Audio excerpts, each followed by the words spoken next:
Wow, what an ending! The Penguin series ends on a high with the final episode taking the story to places I never thought would be possible. The series ends with episode 8, and what an ending it is! After last week's climactic ending with Sophia blowing up Oz's Bliss Empire and capturing Francis, everything gets wrapped up in a neat bow. But not before a couple of twists that will greatly impact the series ending. And don't worry, Season 1 of The Penguin does not end on a cliffhanger ending. I have to eat some humble pie here. I said at the end of last week's episode that I was not a fan of the use of flashbacks when a simple discussion between Oz and Vic would suffice. Well, I ended up looking like a schmuck because this episode ends up proving that what they did was all part of the plan. The Penguins set it up and now they're knocking them down. But I'm happy to admit I'm wrong when the results end up being this good. So let's get stuck into the spoilers for the final episode of The Penguin, and let me tell you, it's ending on a high. If you get to the end of this video and have enjoyed it, please give me a thumbs up. It makes it all worthwhile in the end, and if you end up subscribing, that will be awesome too. Episode 8 of The Penguin, the last episode of the series, begins with Francis being hypnotised by Dr. Rush. He takes her back to just after Jack and Benny's deaths at the hands of Oswald. Rex drops in to check up on her and she tells him that she knows that it was Oz, as he had one of the torches from the subway that Jack and Benny had on their corpses. She knows he lied to her. She knows he did it to get her to himself. I like the way that they did these scenes, showing what Francis saw in the mirror as her young self, but then using the current actor in the scenes proper. Rex tells her that there's two ways to proceed with guys like Oz. He likes guys that see him as a father figure because he can get loyalty, and he can divert their energy to worthwhile activities.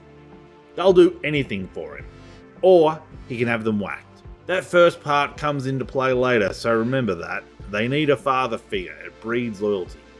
Damn, what a twist. I never saw this coming.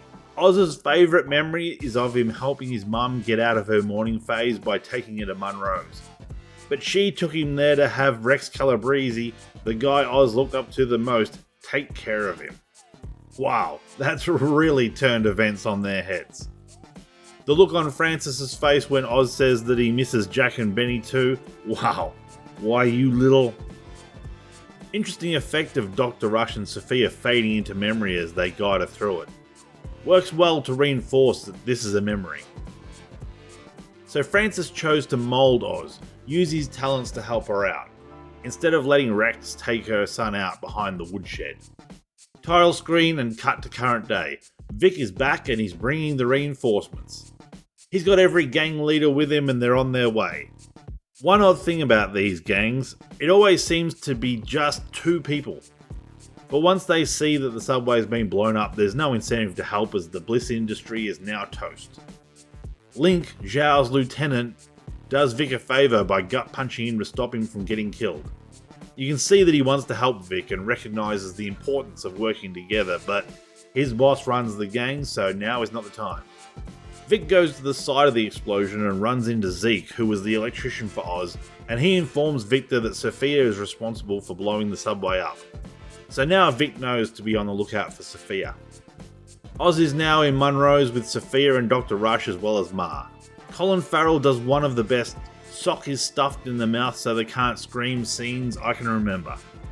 They always fake that they're screaming, while Colin really appears to be trying to scream. It adds another level to the urgency. Sophia gives a great monologue about a baby bird that pushed its bigger brother out of the nest, and the mother just pretending like nothing had happened, liking it to what Oz did to Jack and Benny, and also what Francis did in rewarding it. Gross. The way Sophia takes that rag out of Oz's mouth and then just handles it. I would be gripping that one unsalivated corner like my life depended on it. I love how Colin Farrell gives Penguin a moment's realization that, oh no, they're exposing my story to my ma, and then goes straight back into the big cover-up. What are you talking about? Great use of music in this scene. The discordant notes and the heartbeat-like percussion really get the adrenaline going. And then it all stops when Francis says that she already knew what Oz did to Jack and Benny.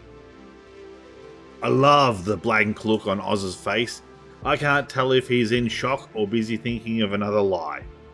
Even watching this a second time for the review still gets me a little emotional. And Sophia is just unrelenting. I love this scene.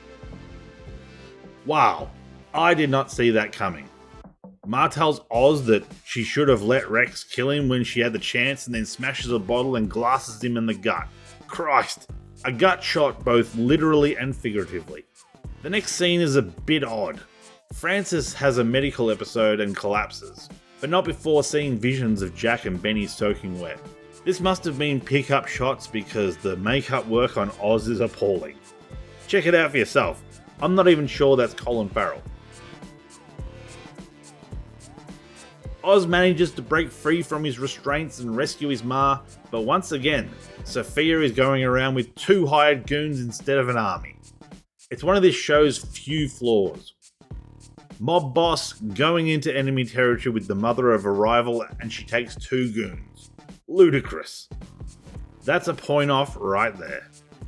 A little bit of light-hearted gore to end the scene with Oz spotting Detective Wise using drops and proceeds to blow that eye out of his skull with a bullet to the back of the brain case. Oz rushes Ma to the hospital and gets her seen to, but he steals someone's phone to make a call to Vic. Good thing it was unlocked. Vic arrives in record time, or maybe he was driving over the bridge to check the hospitals. Oz patches himself up.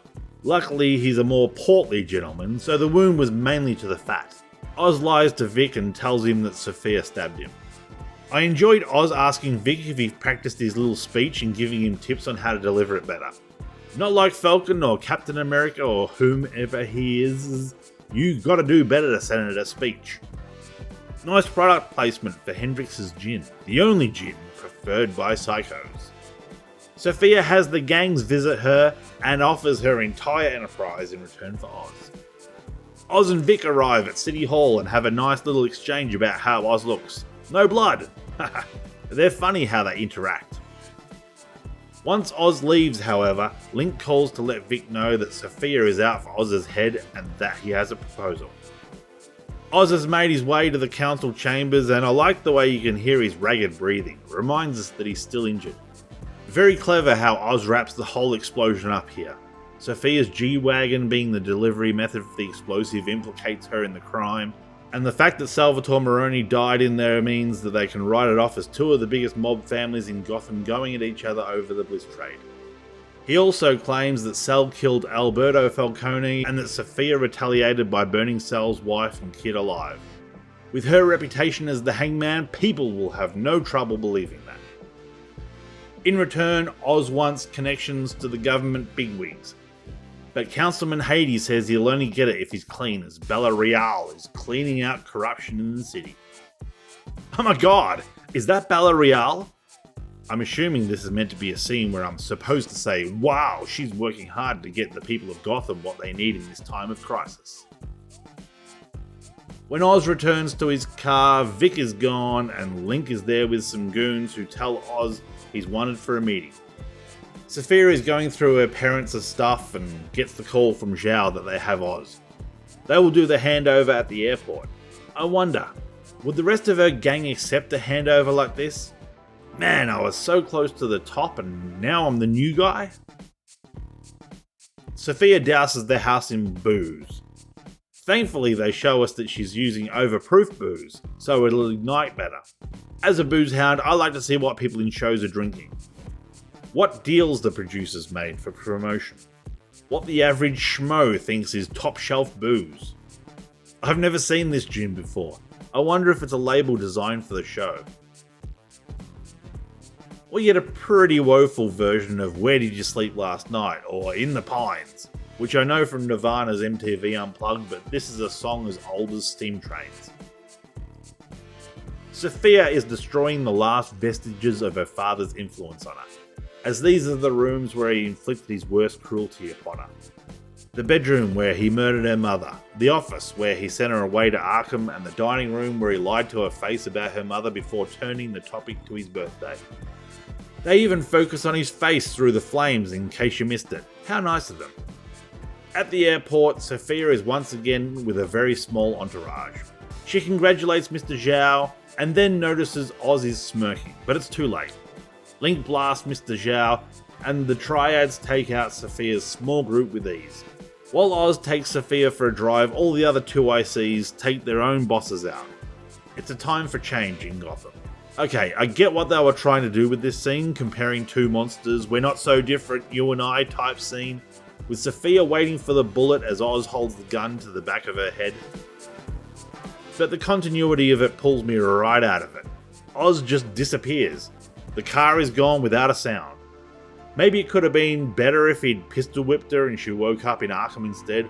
The realization could have spread over her face, relief, then anger. But this way just seems cheap. I guess she has to be seen to be arrested for the murders and put on trial, but it could be done better. Oz goes to celebrate with Ma in the hospital, but she's in a vegetative state after having a stroke in Monroe's. The one person he's been trying to impress and they're not even aware of it. This next scene is brutal and is going to anger a lot of people. Some people thought this was the story of a young man from the wrong side of the tracks finally making it big. Well, this scene takes the steaming dump on that theory. It's all about the Penguin, baby, and he's a monster.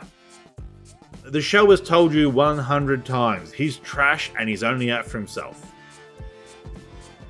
Oz and Vic are having a heart-to-heart by the waterfront, with Oz asking if his ma would have been proud and Vic reassuring him that she would have.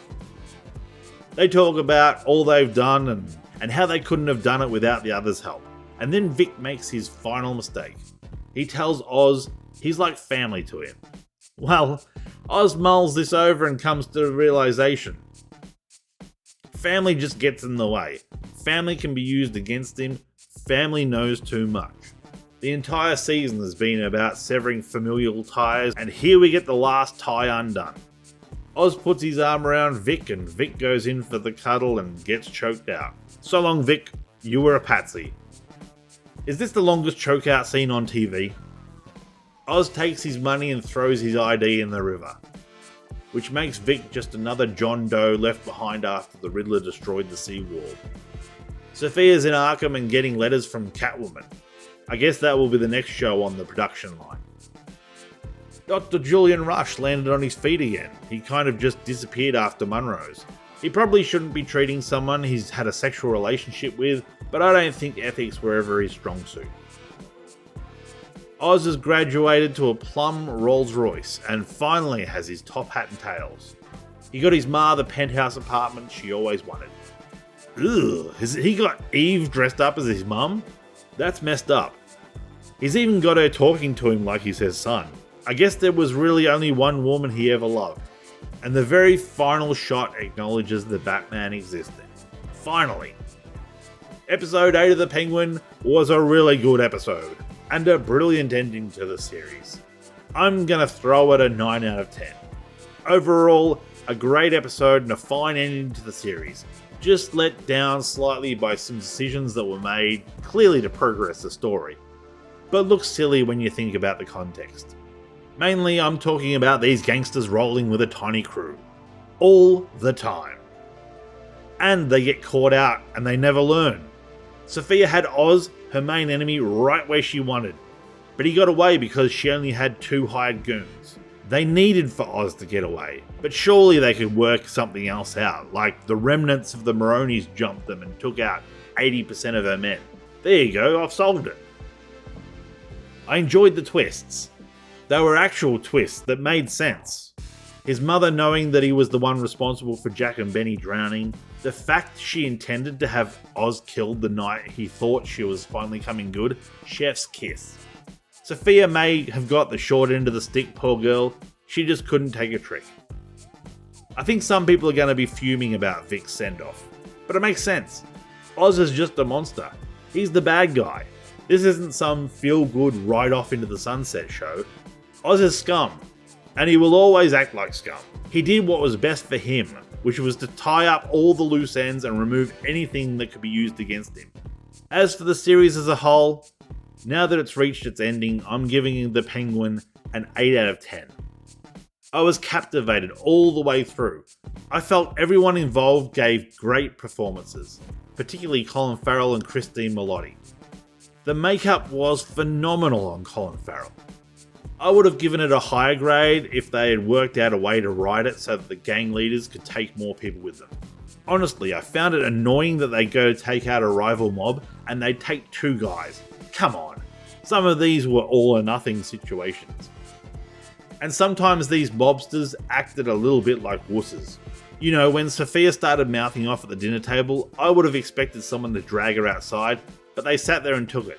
But other than that, it was a really enjoyable show that I looked forward to each week. If they do continue on with Catwoman, like I think they will, I hope they do just as good of a job. Thanks for watching.